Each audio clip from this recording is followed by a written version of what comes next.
আসসালামু আলাইকুম, কেমন আছো সবাই? সুলতানা কিচেনের আরও একটা নতুন রেসিপিতে তোমাদের সবাইকে স্বাগত জানাই। আমি আজকে দুধের মধ্যে পাউরুটি দিয়ে একটা দারুণ স্বাদের রেসিপি তোমাদের সঙ্গে শেয়ার করব। আশা করি ভালো লাগবে। পুরো ভিডিওটা দেখার অনুরোধ রইল। এখানে আমি রেসিপিটার জন্য 4 পিস মতো পাউরুটি নিয়েছি, আর এখানে আমি দুধ গরম বসিয়েছি। দুধের মধ্যে পাউরুটি দিয়ে যে এত সুন্দর রেসিপি হয় তোমরা দেখলেই অবাক হয়ে যাবে। তো চলো রেসিপিটা শুরু করা যাক। আমি ব্রেডের সাইডগুলোকে কেটে এখন বাদ দিয়ে দেবো। ব্রেডের যে ব্রাউন সাইড আছে এগুলোকে আমি কেটে বাদ দিয়ে দেবো। তোমরা যদি চাও এটা রাখতেও পারো, কিন্তু এটা বাদ দিলে বেশি ভালো হয়।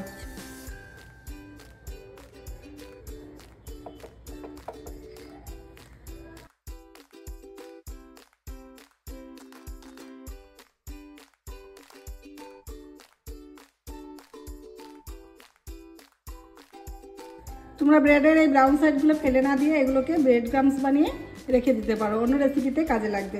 এবার ব্রেডগুলোকে আমি ছোট ছোট করে কেটে নেবো চাকুর সাহায্যে। তোমরা এটা হাতের সাহায্যেও ছিঁড়ে দিতে পারো, কোনো সমস্যা নেই।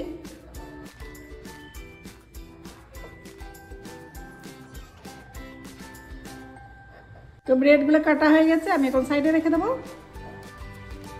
এখানে আমি কড়াইয়ের মধ্যে প্রথমে 2 কাপ মতো দুধ নিয়ে নেব।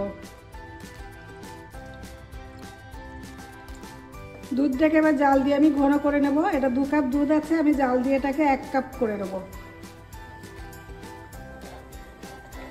দুধটা অনেকটা ঘন হয়ে গেছে, পুরো যতটা দুধ নিয়েছিলাম তার হাফ হয়ে গেছে। এবার আমি দুধের মধ্যে কেটে রাখা পাউরুটিগুলো দিয়ে দেবো।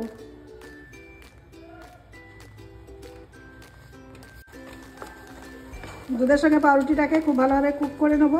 তো দেখতে পাচ্ছ দুধটা পুরো শুষে নিয়েছে পাউরুটিতে। এটা একদম শুকনো শুকনো হয়ে যাবে, তখন এটাকে নামিয়ে নেব।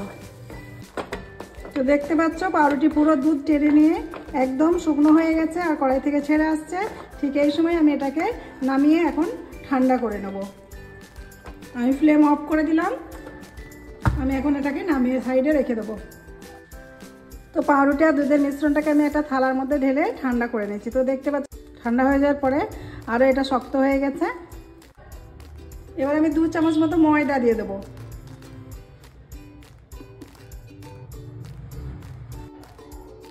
আর 1 চামচ মতো ঘি দিয়ে দেবো। সামান্য পরিমাণে এলাচের পাউডার দিয়ে দেবো। এবার আমি সবগুলোকে খুব ভালোভাবে মেখে নেব।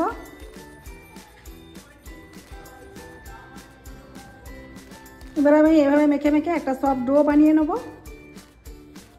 একদম মসৃণভাবে এটাকে বানিয়ে নিতে হবে, তাহলে কিন্তু মিষ্টিটা ভাজার সময় ফেটে যাবে না।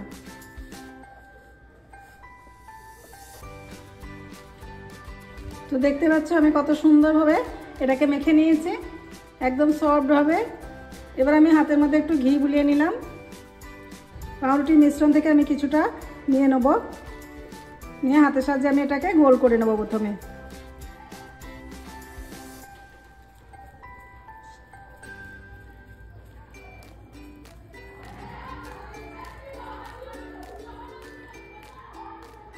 দেখো কত সুন্দরভাবে এটা গোল হয়েছে, মসৃণভাবে। এরকমভাবে প্রথমে গোল করে দেখে নিতে হবে। এটা যদি গায়ে কোনো ফাটা থাকে তাহলে আরও দুধ দিয়ে কিছুক্ষণ এটাকে মালিশ দিয়ে নিতে হবে। আর যদি দেখো মসৃণভাবে এরকম বল রেডি হয়ে গেছে, তাহলে কিন্তু জানবে যে ডোটা পারফেক্ট হয়েছে। এবার আমি এটাকে লম্বা লম্বা করে শেপ দিয়ে নেবো। তোমাদের যেরকম শেপ ইচ্ছা তোমরা সেরকমভাবে শেপ দিয়ে নিতে পারো। তো দেখো এরকমভাবে লম্বা লম্বা শেপ দিয়ে আমি মিষ্টিগুলোকে বানিয়ে নিয়েছি। তোমরা চাইলে গোলও করতে পারো, যেরকম শেপ ইচ্ছা তোমরা করতে পারো। তো এবার আমি মিষ্টিগুলোকে ফ্রাই করে নেব। এখন আমি মিষ্টির জন্য শিরাটা বানিয়ে নেব। তার জন্য আমি 1 কাপ মতো চিনি নিয়েছি, আর 1 কাপ চিনির জন্য আমি 1 কাপ মতো জল নিয়েছি। এবার আমি এটাকে জাল দিয়ে চিনি শিরাটাকে বানিয়ে নেব। সামান্য এলাচের পাউডার দিয়ে দেবো। তোমরা চাইলে এখানে গোটা এলাচ থেতো করে দিতে পারো, কোনো সমস্যা নেই। হাত দিয়ে দেখতে হবে, যদি এটা একটু আঠালো চিপচিপে ভাব হয় তাহলে বোঝা যাবে যে চিনি শিরাটা রেডি হয়ে গেছে। তো আমার চিনি শিরা রেডি হয়ে গেছে। আমি এখন এটাকে নামিয়ে সাইডে রেখে দেবো।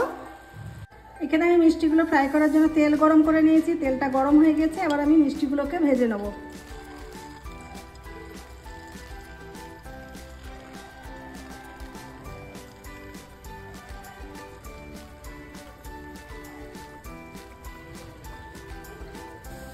হিটটাকে মিডিয়াম টু লোয়ে রেখে মিষ্টিগুলোকে আমি ফ্রাই করে নেব। এরকমভাবে একটু ঘুরিয়ে ঘুরিয়ে মিষ্টিগুলোকে ফ্রাই করে নিতে হবে, তাহলে কালারটা চারিদিক দিয়ে খুব সুন্দরভাবে আসবে। তো দেখতেই পাচ্ছ মিষ্টির মধ্যে কালার চলে এসছে অনেকটাই। আমি আরও কিছুক্ষণ এটাকে ফ্রাই করে নেব। খুব সামান্য কিছু উপকরণ দিয়ে বাড়িতে খুব সহজে এটা তৈরি করে নিতে পারো। আমি এবার মিষ্টিগুলোকে তুলে নেব। দেখতে পাচ্ছ কত সুন্দর কালার এসছে। মিষ্টিগুলো সব ভাজা হয়ে গেছে। আমি এবার মিষ্টিগুলোকে শিরার মধ্যে দিয়ে দেবো।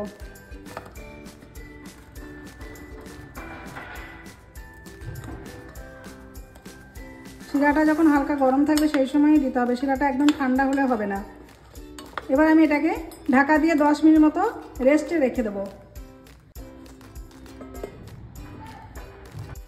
10 মিনিট রাখার পরে মিষ্টিগুলো দেখো ফুলে ডবল হয়ে গেছে, রসটা শুষে নিয়ে পুরো মিষ্টিটা ডবল হয়ে গেছে। এটা কাউকে না বলে দিলে কেউ বুঝতেই পারবে না যে এটা তুমি পাউরুটি দিয়ে তৈরি করেছো। তো কত সুন্দর হয়েছে না দেখতে এটা, আর কতটা সফট হয়েছে দেখো, একদম খুব সুন্দরভাবে এটা সফটও হয়েছে। আমি একটা কেটে দেখাচ্ছি ভেতরটা কত সুন্দরভাবে এটা সফট হয়েছে। দেখো ভেতরটাও কত সুন্দর হয়েছে, একদম দোকানের মতো। কেউ দেখে বুঝতে পারবে এটা যে এটা ঘরে পাউরুটি দিয়ে আর দুধ দিয়ে তৈরি করেছো। তো কতটা সফট হয়েছে দেখো, তোমরা বুঝতেই পারছো দেখে। তো আমার আজকে দুধ আর পাউরুটি রেসিপিটা তোমাদের কেমন লাগলো কমেন্টে অবশ্যই জানাবে, আর ভালো লাগলে বাড়িতে অবশ্যই ট্রাই করবে, আর জানাতে ভুলো না কেমন হয়েছে। তো আজকে এই পর্যন্ত, আবার দেখা হবে অন্য কোনো রেসিপিতে। ততক্ষণ সবাই ভালো থেকো, সুস্থ থেকো।